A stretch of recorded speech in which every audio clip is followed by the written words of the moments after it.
스웬스마일 하겠습니다. 이준석이 어제 단일화 논의는 더 안 하겠다고 종지부를 찍고, 그리고 친윤 측에서 자신에게 당 대표를 갖다가 제공하겠다. 그것은 결국 이번 대선에서 김문수가 떨어진다는 거고, 그렇게 되면 실질적으로 이준석이 이제 단일화하고 난 이후에 당 대표를 하면 되지 않겠나, 이런 이야기겠죠. 김문수가 만약에 당선이 된다면 이준석이 지 마음대로 당 대표를 할 수 있는 부분은 아니다. 그건 우리가 지난번에 한덕수하고 단일화 과정에서 김문수가 보인 태도로 봐서는 충분히 예상할 수 있습니다. 대통령 당선되고 나면 모든 권력을 쥐는데 당 대표를 자신이 불편한 사람으로 할 리는 없겠죠. 그래서 이준석이가 이런 내용을 폭로한 것은 실제로 이준석이가 단일화를 하지 않겠다. 그러니까 더 이상 나한테 와가지고 엄밀하게 거래를 제한하는 이런 형태를 하지 마라, 이렇게 한 걸로 보입니다. 그런데 이 폭로는요, 이준석 측 대변인이 밝혔는데, 이준석 후보 측에 단일화를 하자고 전화를 많이 걸어온다. 대부분 친윤계 인사들이다. 그러면서 자신의 SNS에 이분들은 당권을 줄 테니 단일하자. 들어와서 당을 먹어라. 이런 식으로 말을 한다. 그러면서 대통령 후보는 김문수로 갈 수밖에 없다, 이렇게 말을 한다는 거예요. 그래서 이들 단일화에는 두 가지 의도가 있다라고 말하며, 첫째는 대선 이후 당권 구도를 염두에 두는데, 친윤들, 한동훈을 반대하는 세력들은 국민의힘이 대선에 참패했을 때 한동훈이 당권을 쥐게 될까봐 노심초사한다. 자, 어쨌든 김문수도 친윤이 선택한 거니까, 친윤이 선택한 대선 후보가 패배로 끝났을 때 한동훈이 당권을 쥐게 될 거라는 거는 대부분이 예측할 수 있는 부분이죠. 자, 그러면 지금 한동훈이 당권을 쥐게 되면 2028년에 4월 달에 있을 총선에서 한동훈의 힘이 더 강해질 겁니다. 내년에 있는 지자체 선거에서도 한동훈이 공천권을 가지게 되겠죠. 그러면서 친윤들이 사실상 공천에서 배제될 가능성도 지금 하고 있다. 그래서 친윤들 입장에서는 자신들의 정치 생명이 한동훈이 당권을 잡게 되면 끝나는 게 아니냐. 그래서 차라리 이준석이한테 당권을 맡기는 게 낫다. 요렇게 이제 이준석 측은 해석하고요. 그러는 친윤들의 발언에는 이번 대선 향배에는 관심이 없는 것 같아. 당권이 더 관심사인 것 같아. 이렇게 말을 하고요. 둘째는 패배 책임을 회피하려는 알리바이 때문에 그런다. 이것은 뭐냐면, 혹여 대선에 참패해서 지더라도 이준석이 단일화를 거부해서 졌다, 이런 프레임을 짜두려는 것 같아. 그래서 국민의힘의 친윤들이 대선판을 주도해 왔으니까, 자, 패배했을 때 그 책임을 떠넘기기 위해서 이준석 보고 지금 단일화를 당권 줄 거니까 하자, 자신한테 말을 전하고 있다고 이준석 측이 폭로를 했습니다. 일각에는 김문수와 이재명의 차가 좁혀들었다. 좁혀들은 건 맞아요. 그건 당연하지요. 현재 우리나라에 아무리 이재명이가 판을 쳐도 일정하게 보수는 있습니다. 그런데 그동안에 보수가요, 질이 멸렬해서 흩어져 있다가 막판으로 가니까 결집 효과는 있죠.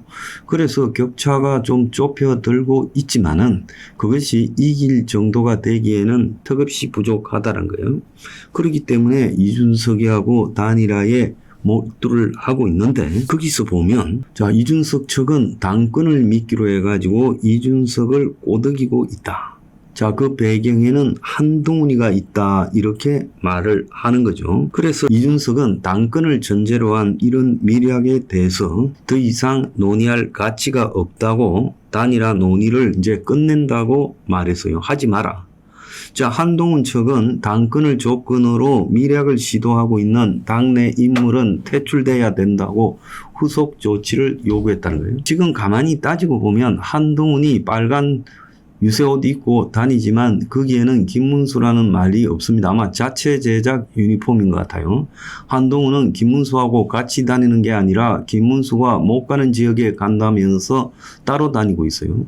자, 그건 한동훈이가 대선 국면을 위해서 다음 당권을 겨냥한 자기 선거를 하고 있는 거지 김문수 선거 운동을 돕는 거라고 볼 수 없습니다. 그래서 총리 자리도 아니고 이렇게 당권을 이준석에게 제안하는 것은 김문수 후보 측, 즉 친윤들이 패배를 상정한 것으로 해석될 수 있다는 거예요. 자, 그런데 이준석과 반대로 겸 찬성 탄핵 반대를 외쳐온 친윤들이 이준석을 끌어들이려고 몰두하는 것은 이것은요, 정치적 성격상 너무 이질적이라서 단일화의 효과가 미미하다.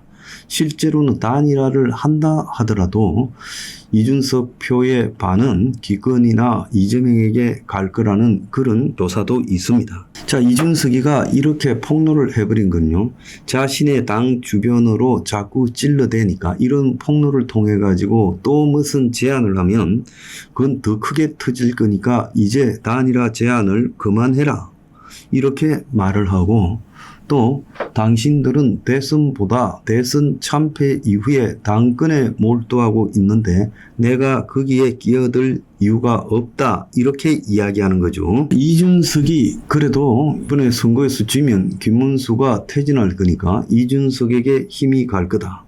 그러면 이준석을 데려와서 당대표로 앉혀놓고 한동훈 쪽을 제거하면 된다. 지금 이런 생각을 하고 있겠죠. 그래서 이제 한동훈 측은 선거를 더더욱이나 돕기 싫고 남집에 논매듯이 덤성덤성 선거운동을 하고 있는데 이참을 기하로 더 이상은 이제 김문수 선거를 도울 이유가 없다라는 핑계를 대고 있습니다. 자, 국민의힘에 무려 4명이나 되는 홍준표에 대해서 사과하고 달래는 사절단이 갔어요. 하와이로. 그런데 그들이 오자마자 잘 수습됐다라는 그들의 말과 다르게 홍준표가 선대위 합류를 거절하고 대선 끝나고 돌아간다는 입장은 변함이 없다. 그렇게 선을 그어버렸습니다. 다만 홍준표가 말로 민주당 절대 안 간다 그랬는데 홍준표가 어차피 대선 때 민주당을 가게 되면 그게 코미디죠. 이재명한테도 도움이 안 되죠. 홍준표는 적당히 국민의힘에 야지를 놓으면서 국민의힘 내부의 단결력을 흐트리는 부분에서 자기 역할이 있을 거라고 보고 있습니다. 홍준표는 한편으로는 이재명 측에 찍힐 일을 하지 않고 한편으로는 대선 이후에 지금 국민의힘의 당권까지 노려보겠다, 이런 모습으로 양면적 태도를 취하고 있다, 이렇게 해석할 수 있어요. 자, 어제 김용태 국민의힘 비대위원장이 김건희의 행위에 대해서 진심으로 사과한다, 이런 발언을 했어요. 그래서 도대체 뭘 또 사과하나 봤더니만 김건희 주변에서 진행되고 있는 수사에 대해서 사과한다는 거예요. 여러 가지 의혹들이 수사를 받고 있는 것은 분명하고 김건희가 잘못한 경향이 좀 드러나고 있는 것도 사실이에요. 그런데 대선 국면에 아직 무슨 사법적 처리가 진행되지 않고 있음에도 불구하고 김건희 문제를 사과한다라는 국민의힘은 도대체 무슨 의도인가? 저런 사과 정당을 처음 봤습니다. 이번 대선 국면에서 계엄에 사과하고 이준석 내쫓은 데 사과하고 홍준표에 사과하고 김건희에 사과하고 사과를 본격 대선 선거운동이 진행되고 있는 국면에 끊임없이 하고 있어요. 그렇게 사과할 일이 많은 정당이 뭐 때문에 당에 대선 후보를 냈어요. 그래서 내가 처음부터 그랬잖아요. 국민의힘은 당 대선 후보를 내지 말고 차라리 반 이재명 개헌연합을 갖다가 만드는 데 들어가서 주도해서 반 이재명 개헌연합 후보로 싸워야 확실하게 이길 거다. 지금 여러분이 한번 상상을 해보세요.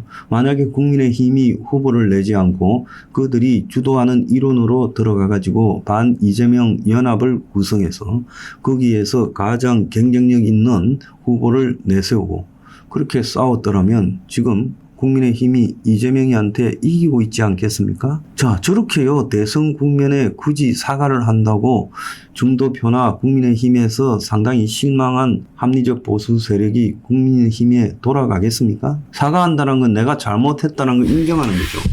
자, 대선 국면에 지금 저렇게 반복해서 인정하면서 어떻게 대선을 이기려고 합니까?